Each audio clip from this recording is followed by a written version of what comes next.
안녕하십니까? 기능의학으로 환자를 치료하는 의사 닥터덕입니다. 오늘 여러분께 소개할 영상은 제가 치료하고 있는 환자들 중에서 제일 이제 치료가 어렵다고 얘기하는 몸속에 쌓인 수은을 뺀 환자들 케이스를 갖고서 이제 간단한 정리를 한번 하는 시간을 가질 건데요. 여러 가지 우리가 오염된 환경에 살다 보니까 우리가 먹는 것을 통해서든지 또는 잘못된 여러 가지 치료를 통해서도 우리 몸에 중금속이 들어올 수 있는데, 그것이 몸에 쌓인 환자들을 제가 보면서 얘를 빼는 치료를 했을 때 어떤 결과물의 차이가 나는지를 이제 보면서 좀 부가 설명을 좀 드릴게요. 첫 번째 환자는 68세 남자 환자셨는데, 처음에 오셨을 때 수온이 0.232 책정이 됐습니다. 근데 원래 커트라인은 0.15가 아마 커트라인일 거예요. 0.15가 커트라인인데 0.23이 나왔습니다. 이 환자가 검사했던 날짜는 2021년 6월이죠. 그리고 치료를 하고 나서 2022년 6월 8일이니까 거의 1년이죠. 1년 동안에 치료하다 보니까 나이는 69세가 됐고요. 근데 그리고 나서 빠진 거 보면은 비소 같은 경우도 많이 빠졌습니다. 처음에 오셨을 때의 비소 수치가 0.11이었는데 지금은 0.04까지 떨어졌고, 수은 같은 경우에는 0.23이었던 게 0.15까지 커트라인 이제 거의 인접해서까지 떨어졌죠. 이분이 1년 동안의 킬레이션 횟수는 대략적으로 한 30회에서 한 40회 왔다 갔다 하신 것 같습니다. 여러 번 했고 많이 했는데도 불구하고 지금 우리 몸에 쌓였던 것들이 빠져나가는 속도를 보면은 다른 중금속에 비해서는 조금 더디는 걸 볼 수 있어요. 근데 그 정도로 얘가 우리 몸에 붙어 있는 그 어태치력이 너무 강력하기 때문에 그래서 빼는 게 쉽지 않고요. 두 번째 이유는 빼려고 노력하더라도 그 1년 동안에 또 생활하시면서 또 자기 몸에 집어넣는 것도 문제가 되잖아요. 그래서 여러분들이 주의해야 될 거 다시 한번 정리해 드리면은, 수온이 생각보다 많은 음식이라고 얘기하는 것들을 제가 환자하고 치료하다 보니까 느껴지는 게, 당연히 여러분들이 알고 있는 등푸른 생선에 해당되는 참치라든지 고등어, 과메기 또는 돈백이라고 얘기하는 고래고기, 상어고기에도 수온이 되게 많이 포함되어 있어요. 그래서 여러 번 먹지 않더라도 단 한 번을 먹더라도 오염된 걸 먹으면 많이 들어올 수 있다라는 개념이 있습니다.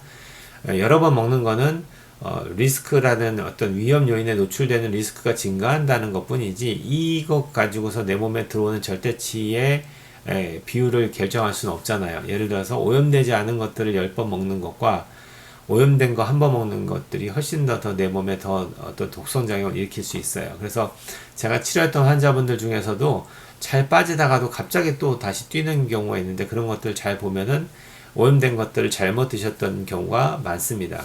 그 다음에는 이제 치과 치료할 때 우리가 때우는 의미에서 이제 치과 치료하실 때 사용하는 아말감이 있는데, 그 아말감에는 수은이 들어있기 때문에 이것을 제거하는 것들을 저희가 많이 권하게 되는데, 아말감을 제거하는 과정에서 그럼 뭘로 떼워야 됩니까? 물어볼 때 제가 예전에 잘 모를 때는 뭐 레진이라든지 금이나 이런 것들 아무거나 다른 걸로 떼우시는 건 상관없습니다 이렇게 얘기했는데, 그거를 오늘 좀 수정해야 될 것 같습니다. 그러니까 수온의 입장에서는 당연히 아무거나 떼우셔도 상관은 없으세요.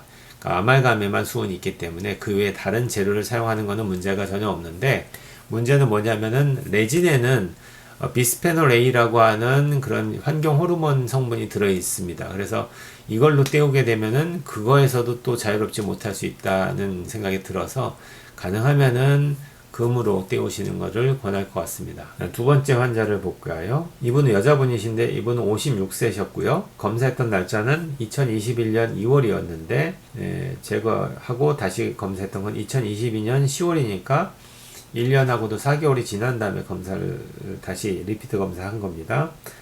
근데 이분이 비소 같은 경우에는 0.006이었던 게 0.003으로 반이 줄었죠. 근데 수은 같은 경우는 0.15에서 0.1로 대략적으로 한 33% 정도 줄신 거예요.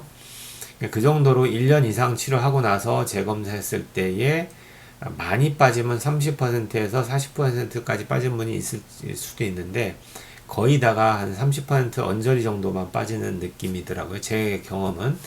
제가 다른 기능의학자 분들에 비해서 훨씬 더 수은을 빼는 킬레이트 약물에 대해서 좀 더 포괄적으로 많이 쓰는 편에 속하거든요. 다른 분들이 뭐 한 예를 들어서 한 50 정도 쓴다면은 저는 100에서 150까지도 쓰는 정도로 좀 더 과감하게 비용 생각하지 않고 많이 넣어드리는 편인데도 생각보다 생활하면서 들어오는 것들을 컨트롤 못 하시는 경우를 종종 봅니다.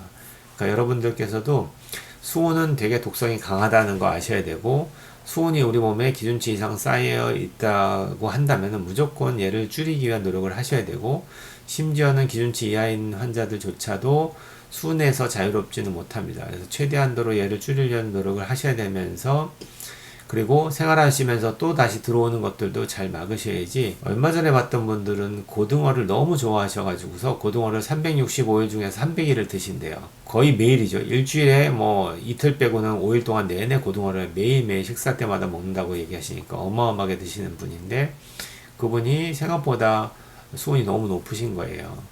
결국에는 자꾸 오염된 걸 넣어주셔서 내 몸이 망가지고 있는데, 그거는 생각 안 하시고 나는 이걸 너무 좋아하고 맛있으니까 난 이걸 꼭 먹어야겠어 이렇게 생각하는 거는 너무 단순한 생각이잖아요. 애들이 그렇잖아요.